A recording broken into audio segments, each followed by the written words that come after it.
This time on Poll Hub, just in time for gay pride festivities around the U.S., such as they will be, the Supreme Court has handed down a ruling that seems to have surprised many. But it probably shouldn't have, based on decades of polling. We'll explain. Then, Proud to be an American. No, not the Lee Greenwood song. No, not the Beyonce one either. It's a question pollsters have asked over the years, and the answer this time around is, well, pretty depressing. We'll take a look. In the meantime, there's no dispute that we're proud to be pollsters, so let's get to it. And we promise not to sing about it. And hi, everybody. Welcome to Poll Hub. I'm Jay DeDapper, Director of Innovation here at the Marist Poll. And I'm Barbara Carvalho, Director of the Marist Poll. And I'm Lee Miringoff, Director of the Marist College Institute for Public Opinion. And it is early June, or mid-June, sorry. And mid-June is known for a bunch of things, including gay pride festivals and festivities, but also Supreme Court rulings, big Supreme Court rulings, because it's near the end of the term. And a very big one came down that surprised a lot of people, as we alluded to in the open. The court ruled 6-3, and the 6-3 is part of the surprise, I think, because there's so many 5-4 rulings nowadays. But they ruled that the Civil Rights Act of 1964, which prohibits sex discrimination, applies to discrimination based on sexual orientation as well. And a lot of people were surprised by that. As we noted, the big part of that was Neil Gorsuch, one of Trump's appointees, wrote the majority opinion. And Lee, I don't think that was expected. No, not at all. And we as Americans know him largely from the hearings and the expectations that he would, like Kavanaugh, toe the line, as it were. And surprise, surprise, this was not the case.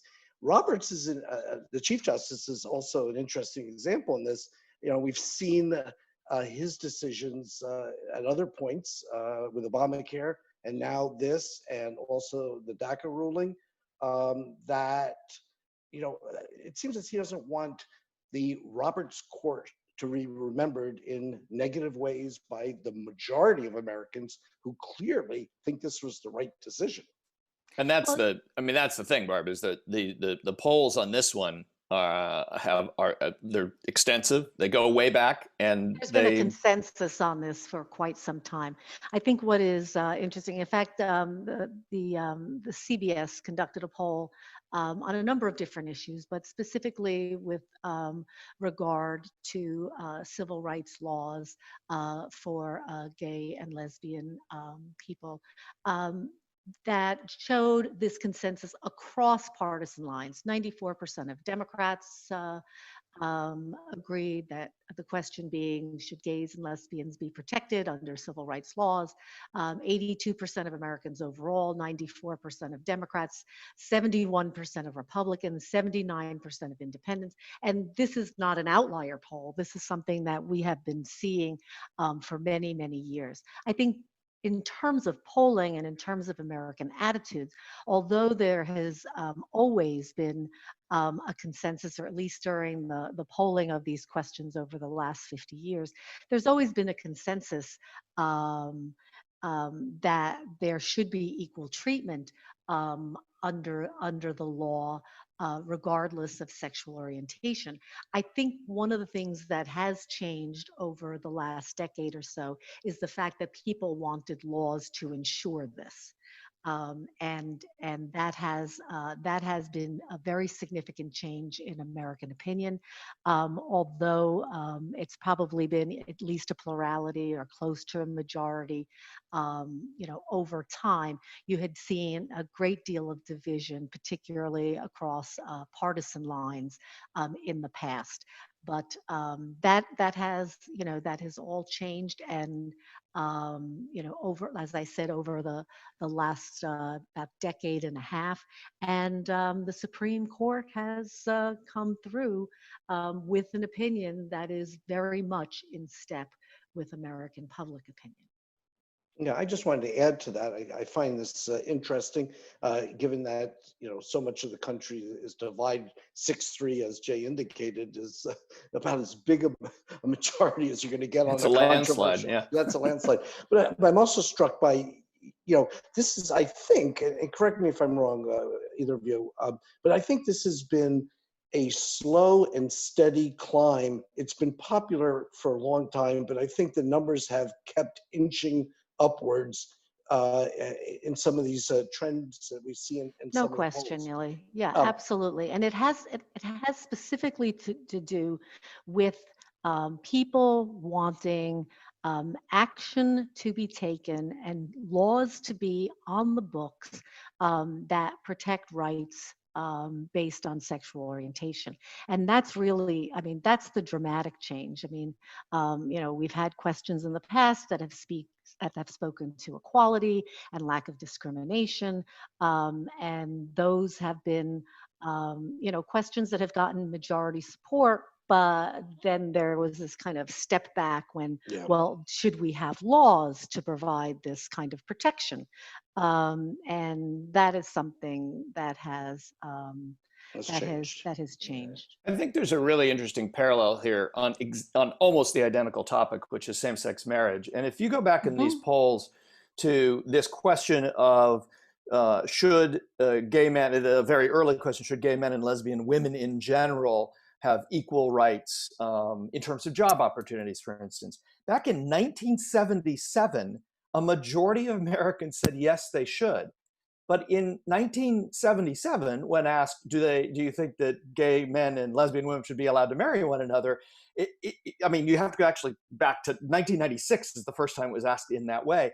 Only 27% thought that that was the case. So I think it's really interesting that in one case, there's been a majority opinion for, as you mentioned, Barb, half a century, that there Mhm. should be at least equal treatment, if not equal treatment under the law, at least equal Right. treatment. Exactly. And that there have been changes now recently in terms of that should be codified into law. But same-sex marriage actually presents a much different and much steeper rise from a position in 1996 or even go to 2005, 37%. Only 37% of Americans thought there should be same-sex marriage.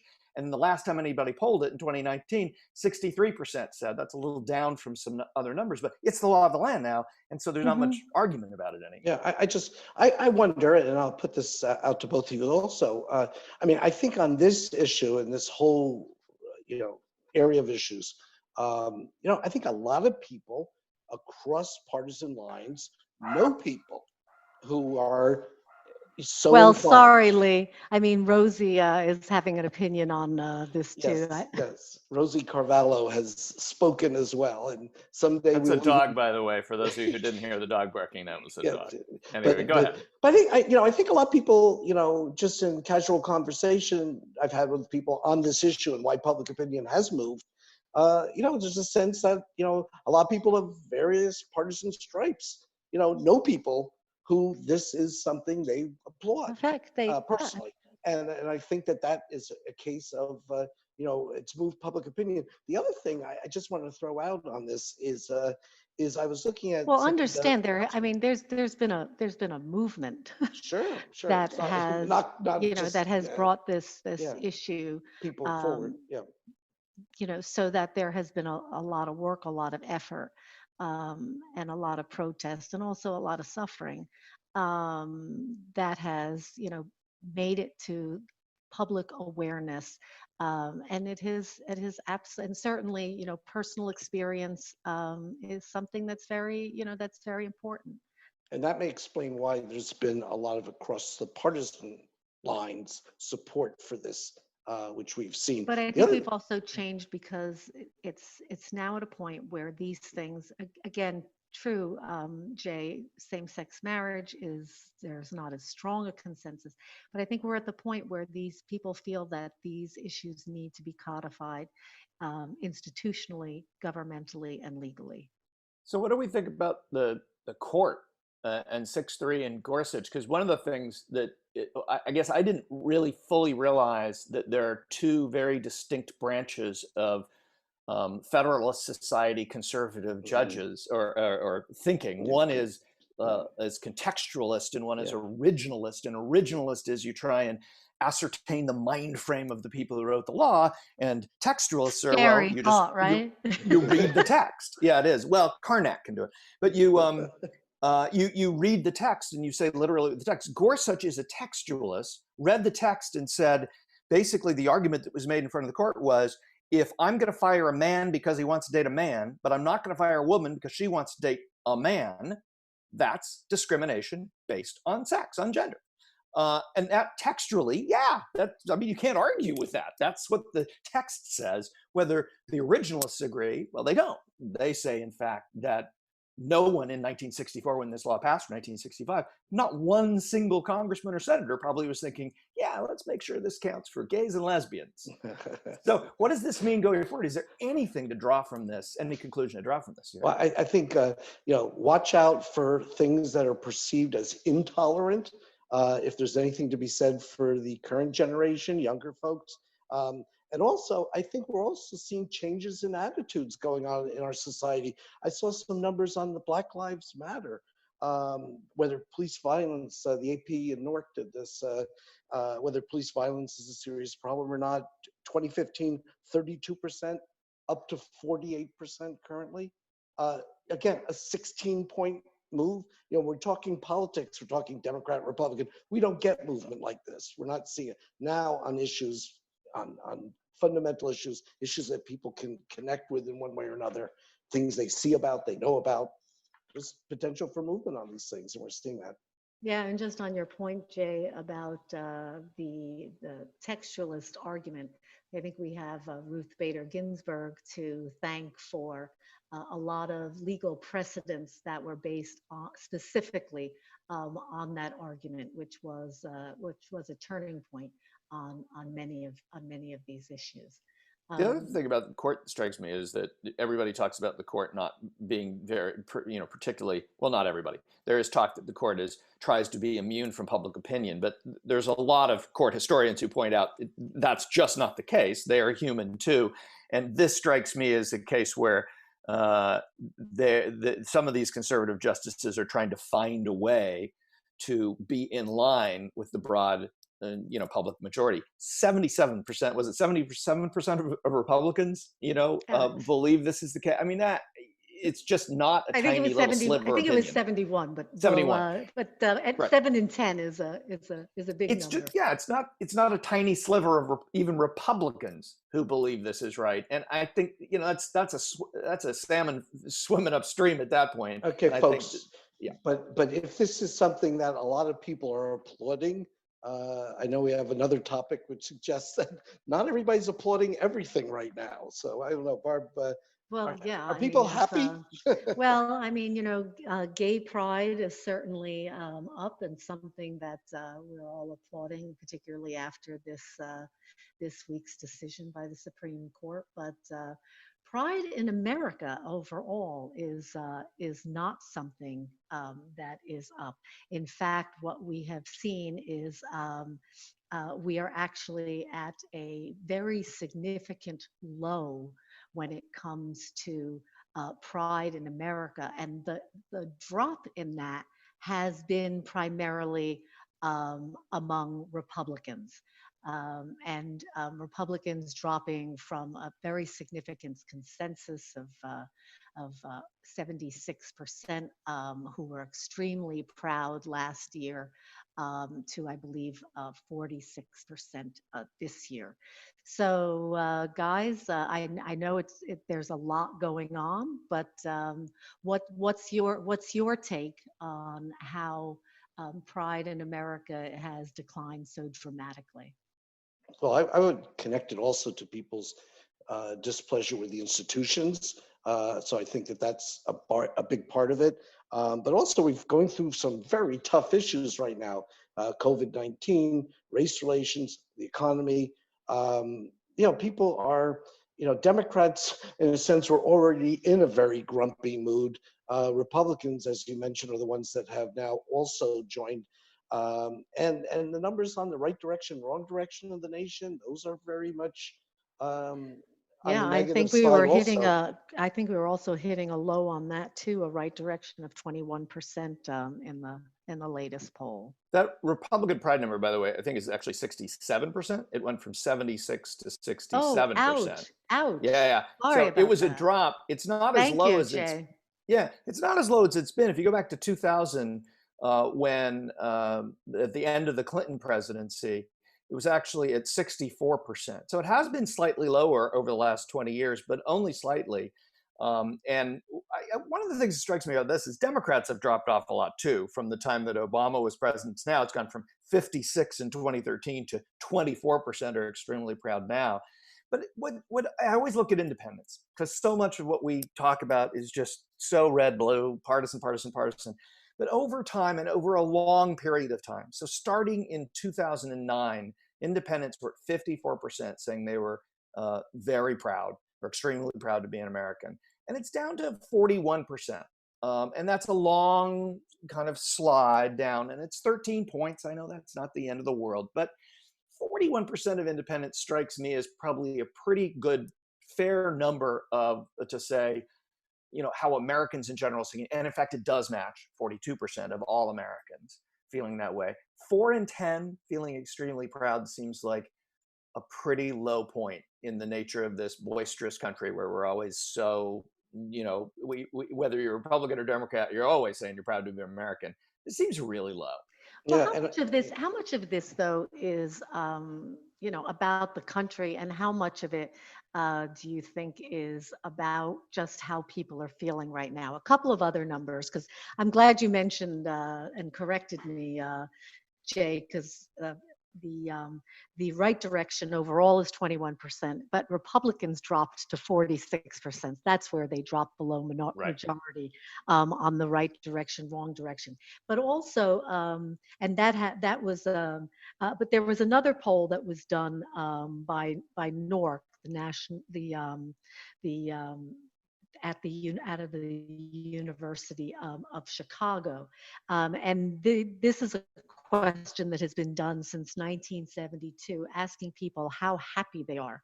And 14% of adults, the lowest point that has ever been in that poll, said that they were very happy. And so how much of this sense about pride and the direction of the country is about our own feelings, our own mood. And also the other number in that poll, 50% said that they often or sometimes feel isolated or have felt isolated in recent weeks, which obviously is also at its peak. So a lot of Americans have been going through a lot of issues. well, I And think also, is that the mood, or is that well, a test? yeah, I think country also itself? we're talking, a sense that the American dream is not quite as intact as it's been. We've had a major economic change in terms of people's standard of living relative to what it had been. In that same poll by NORC that you cited, Barb, people less optimistic that the next generation is going to have the same standard of living, that children will have the same as their parents. Those numbers are all, in terms of the American, so-called American dream, those are all numbers that are down.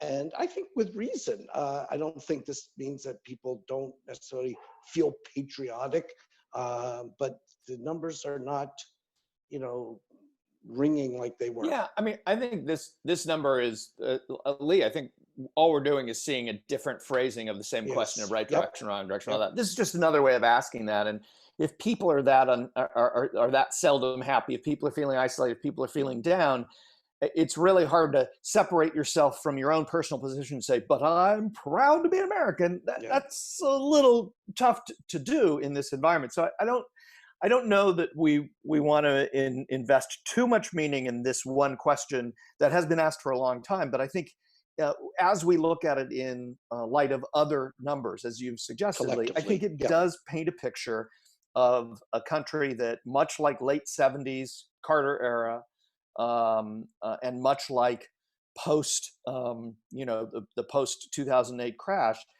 Americans are feeling very down And for a lot of good reasons. Security, loss of security. Yeah, and there's a real it manifests generational itself in all difference. these different numbers.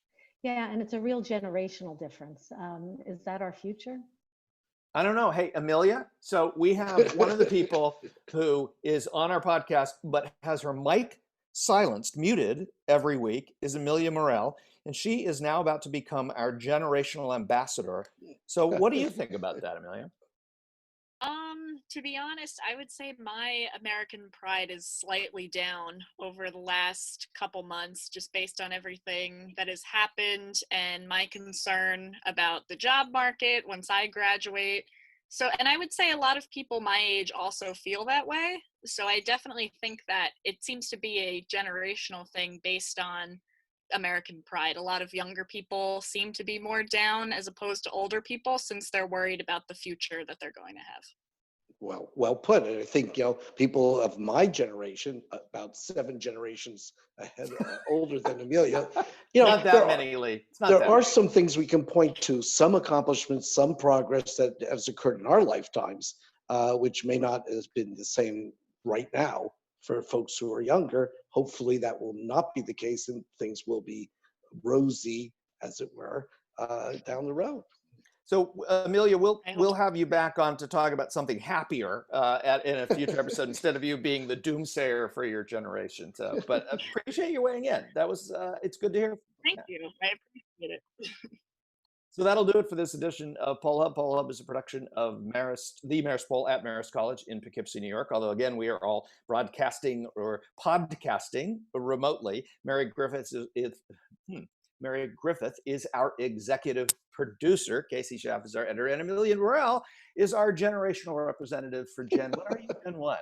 Gen. And in addition to a production assistant. And, that's right. She has a job too. What's your generation? What are we calling your generation? What do you call your generation? I think I'm Gen Z. I'm not sure. 19 is when I was born. Okay. We'll call you Gen Z for now. We'll call her the next generation. How's that? Yeah, that's the next one. true. There was Generation Next. That was a one for a while. Yeah, but anyway, we would also, as we did tonight, talk about a lot of polls over time, and that's because in part of Amelia's research, but also she takes a look at the Roper Center archives at Cornell, and there's lots of stuff there. When you want to look at stuff and how it changes over time, that's the place to go. And if you have questions or comments or just something you'd like us to talk about, reach out to us on social media. We're at Marist Poll on Twitter and Marist Poll on Facebook and Instagram. And of course, we always like to plug the Marist Poll Academy. If you're hanging out and want to find out a little bit more about polling and some of the nitty-gritty things about the things we talk about each week. It's visual and it's free, so you can take a look by just going to our website. And finally, if you like what you hear on Poll Hub, consider leaving a review. That's how people find us. So thanks for listening, and please stay safe.